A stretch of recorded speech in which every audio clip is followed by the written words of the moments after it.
You might think there are many things that I can't do because I cannot see. That's largely true. Actually, I just needed to have a bit of help to come up to the stage. But there is also a lot that I can do. This is me, rock climbing for the first time.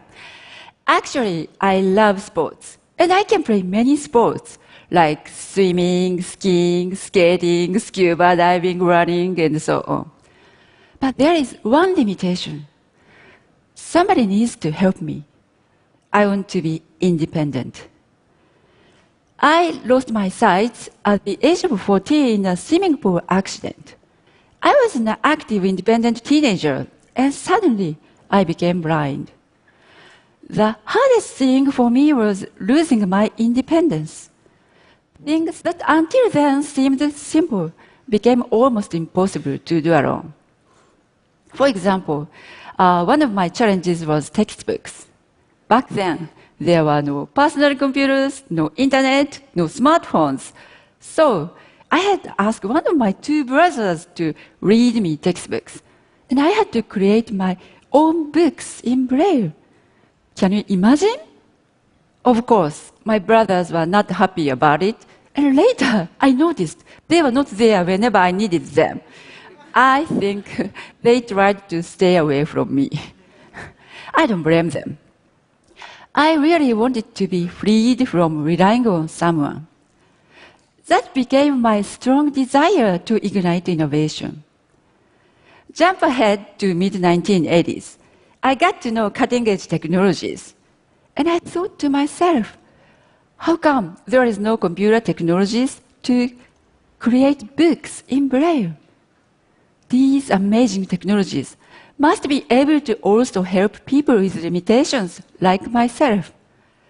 That's the moment my innovation journey began. I started developing digital book technologies such as digital Braille editor, digital Braille dictionary, and the digital Braille library network. Today, every student who is visually impaired can read textbooks by using personal computers and mobile devices in Braille or in voice. This may not surprise you, since everyone now has digital books in their tablets in 2015. But Braille went digital many years before digital books, already in the late 1980s, almost 30 years ago. Strong and specific needs of the blind people made this opportunity to create digital books way back then. And this is actually not the first time this happened, because history shows us accessibility ignites innovation. The telephone was invented while developing a communication tool for hearing impaired people. Some keyboards were also invented to help people with disabilities. Now I'm going to give you another example from my own life. In the 90s, people around me started talking about the internet and web browsing. I remember the first time I went on the web. I was astonished.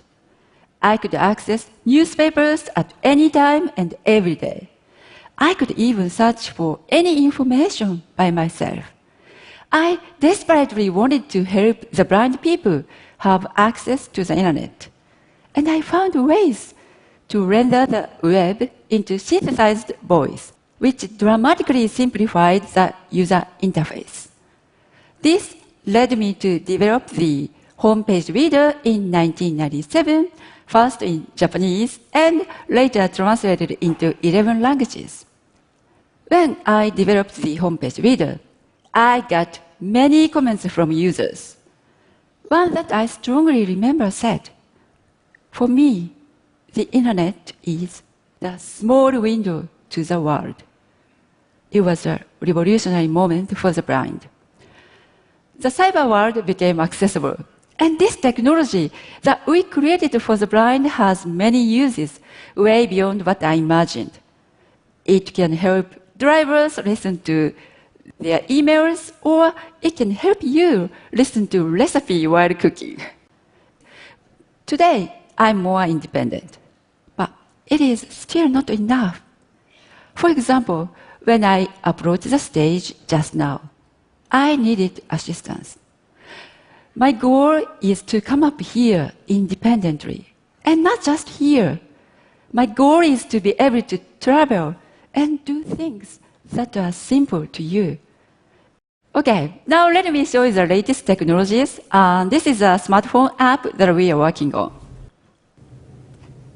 51 feet to the door, and keep straight.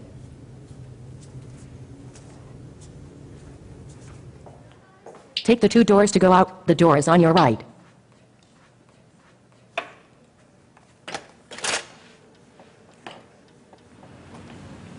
Nick is approaching. Looks so happy. Oh, hi, Nick. Hey, Chico. Where are you going? You look so happy. Oh, well, my paper just got accepted. Oh, that's great. Congratulations. Thanks. Wait, how'd you know it was me and that I look happy? Hi. Hi. He is not talking to you, but on his phone.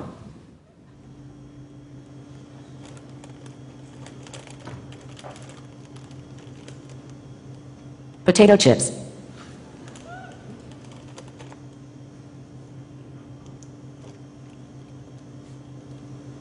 Dark chocolate with almonds. You gained 5 pounds since yesterday. Please take apple instead of chocolate. Approaching.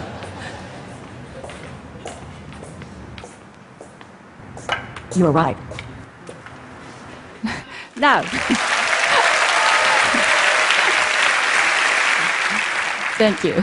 So now the app navigates me by analyzing beacon signals and smartphone sensors and permits me to move around indoor and outdoor environment all by myself. But the computer vision part, that showed who is approaching in which mood, we are still working on that part. And recognizing facial expressions is very important for me to be social. So now the fusions of technologies are ready to help me see the real world. We call this cognitive assistance. It understands our surrounding world and whispers to me in voice or sends a vibration to my fingers. Cognitive assistance will augment missing or weakened abilities. In other words, our 5 senses. This technology is only in an early stage, but eventually I'll be able to find a classroom on campus, enjoy window shopping, or find a nice restaurant while walking along a street. It will be amazing if I can find you on the street before you notice me.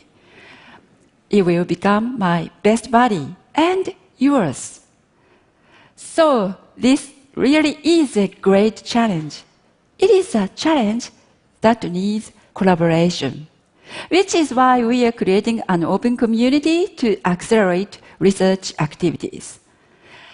Just this morning, we announced to open source fundamental technologies you just saw in the video.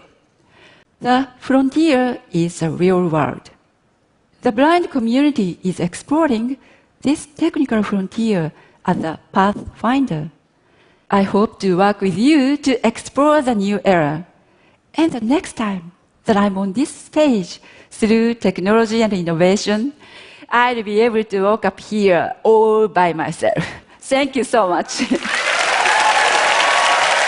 you.